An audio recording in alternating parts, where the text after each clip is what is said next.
Today on Public Eye News, the state of Michigan sets a record in the field of food and agriculture exports. But first, the former director of Tuscola County Pierce Center pleads guilty to embezzlement. Brad Seaborg will have a weather forecast for the next couple days, and later, today's sports breakdown. I'm Luke Niddle. And I'm Bianca Kroll, and this is Public Eye News.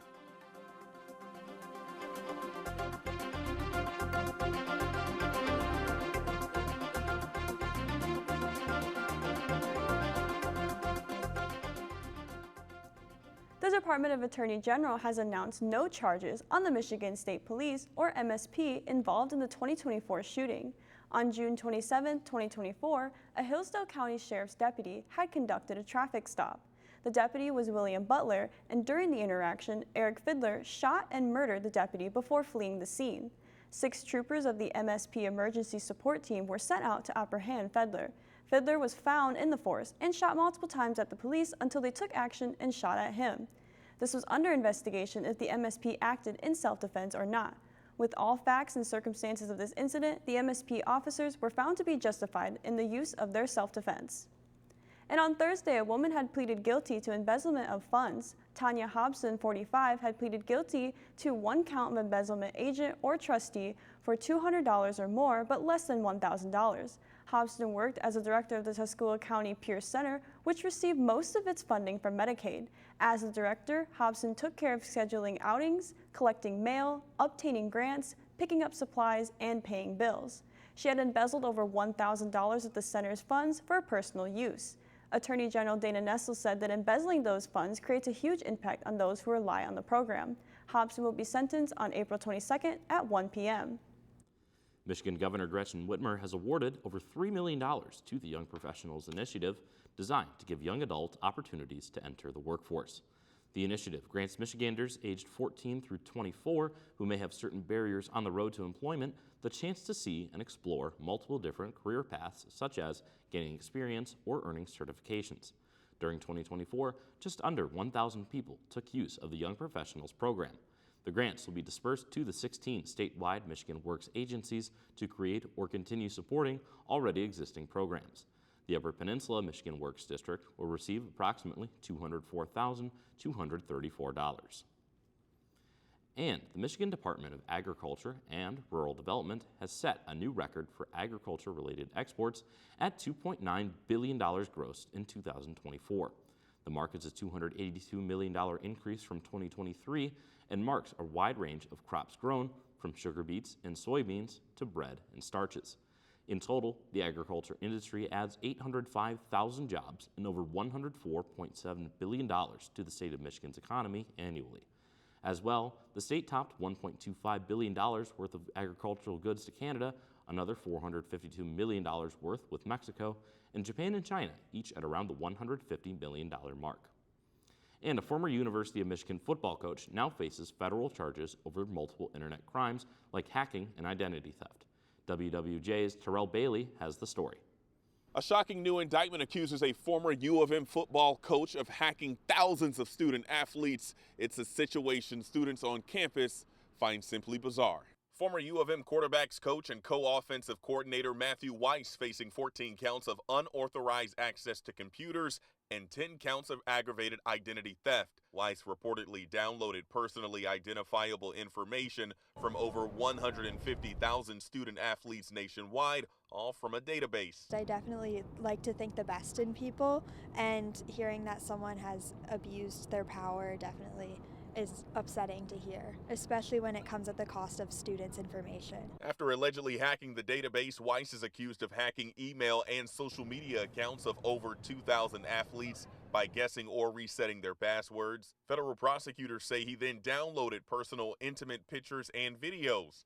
Court documents state Weiss allegedly kept notes on the items he saw. It's definitely really scary, I would say, especially coming from somebody that's in a position of power. The accused crimes range from 2015 until January of 2023. Before joining U of M in 2021, Weiss was on the coaching staff for the Baltimore Ravens for 12 seasons. I would definitely wonder who else on the campus or who else in a position of power might be abusing their right. In early 2023, U of M put the former coach on leave after reported computer access crimes. Weeks later, He was fired. It's just you never really know like who a person is or like what they're capable of, and you just gotta be a little careful. We reached out to U of M for comment. We were told to contact the FBI. Now, if convicted, Weiss faces over 50 years in prison. In Washtenaw County, Terrell Bailey, CBS News, Detroit. Now don't touch that dial. We'll be back with your weather and statewide news after this break. It's 50 years of Austin City Limits with Jelly Roll and the War and Treaty.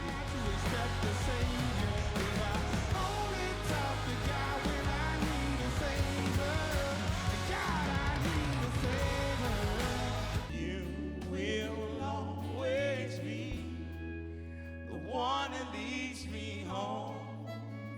Happy 50th anniversary, Austin City Limits. Saturday night at 11 on WNMU TV. Welcome back. I'm Bradley Seaborg, and this is your Public Eye Weather Report. Starting off with a look at our roof cam here on campus, you can see some clouds in the sky and that snow is beginning to recede like a great seasonal tide. Taking a look around the peninsula, you can see we've got temperatures in the 40s across the peninsula. Starting off in Houghton, it is 40 and breezy. Some rain showers over on the west end, 43 and raining in Ironwood, 44 and raining in Iron Mountain. Down south, no rain, just clouds, 43 in Menominee and 40 in Escanaba. Taking a look over at our east end, 39 in Manistee, 41 in Sault Ste. Marie, both with some cloudy conditions. And back in beautiful Marquette, it is 43 and cloudy. Taking a look at Marquette in depth, it is currently 43 degrees with some clouds in the skies and the winds southwest at 10 miles per hour with a barometric pressure of 29.48 inches and steady.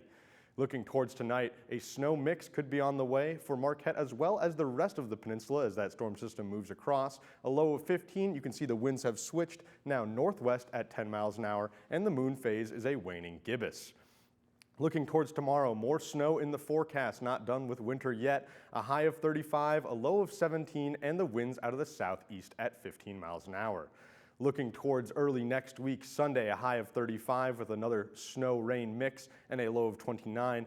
Monday, the snow is back yet again, a high of 33, a low of 23. And on Tuesday, that sun starts peeking back out again, a high of 36 and a low of 23 with some partly cloudy skies. That's all I have for weather. Back to the news desk for your state news. Thank you, Brad, for that weather update. It's looking like winter is still into the UP. Now moving into our statewide news. The Michigan Department of Technology, Management, and Budget saw an increase in Michigan unemployment rates. The regional unemployment rate in the state had ranged from 4.5 to 10.4%, but now has seen an increase of 0.4 to 1.6%. This is the largest increase that has occurred in the Northeast Lower Michigan region.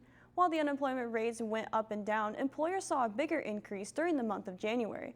This is coming from the not seasonally adjusted jobless rates.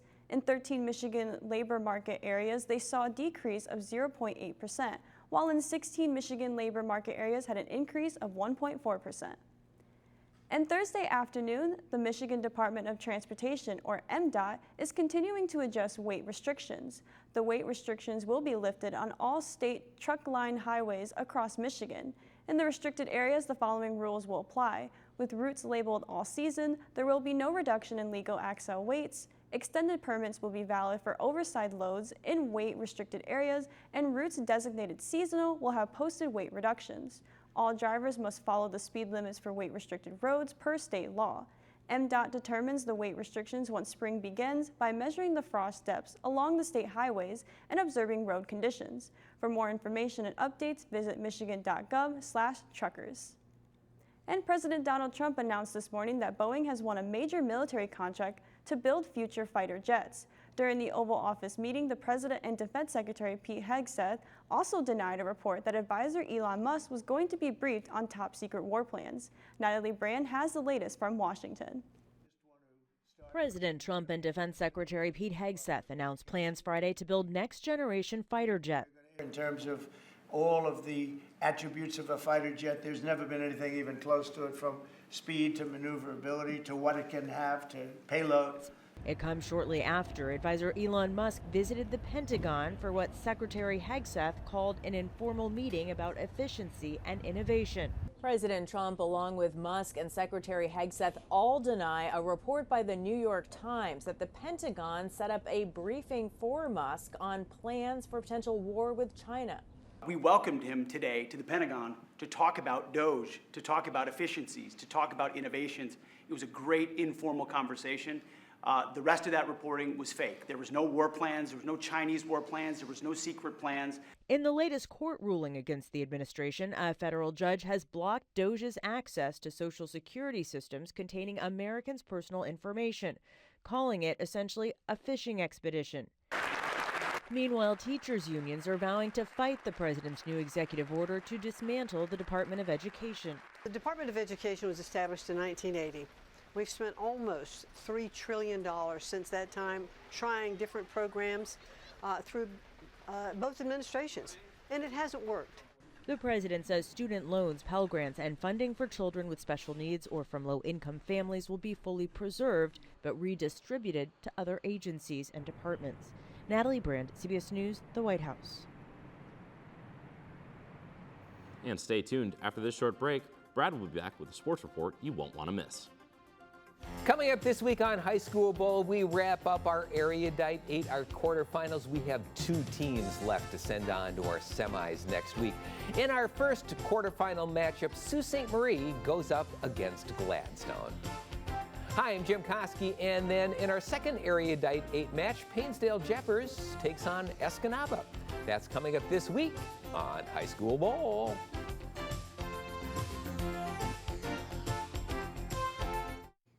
Welcome back. Once again, I'm Bradley Seaborg, but this time I'll be taking you through our Public Eye Sports Report. Leading off on the floorboards, the Pistons travel down to Dallas for a matchup with the Mavericks. Detroit walks into tonight feeling like $1 million, having just clinched a play-in spot and a place in the playoffs for the first time since Blake Griffin ran the helm in 2019. As for Dallas, they're trying to keep the wheels on the track, with 8 players currently listed on the injury report, including stars Kyrie Irving and Anthony Davis. The Mavs still hang on for dear life on the bubble of the playoff picture, sitting at 11th in the West at 33 and 37.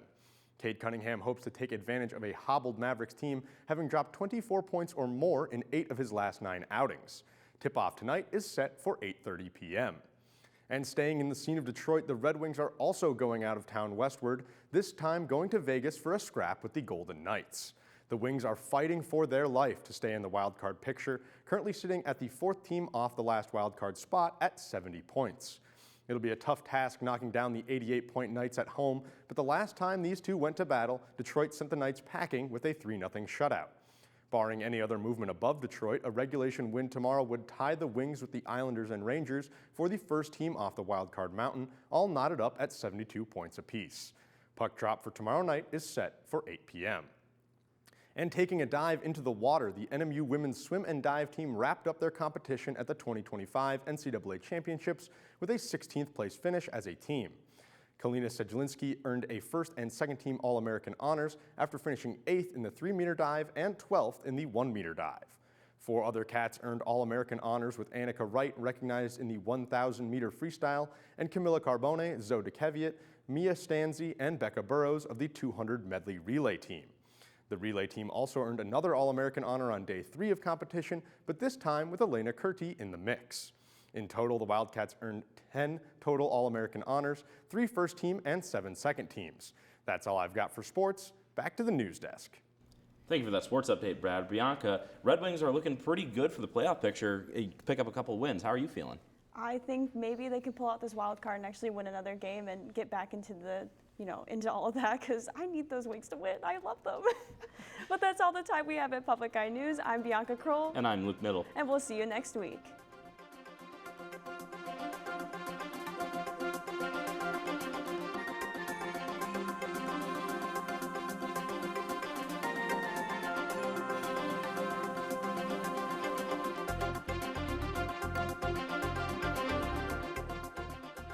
The preceding program was produced by WNMU-TV, Northern Michigan University Public Television, in studios located in Elizabeth and Edgar Hardin Hall.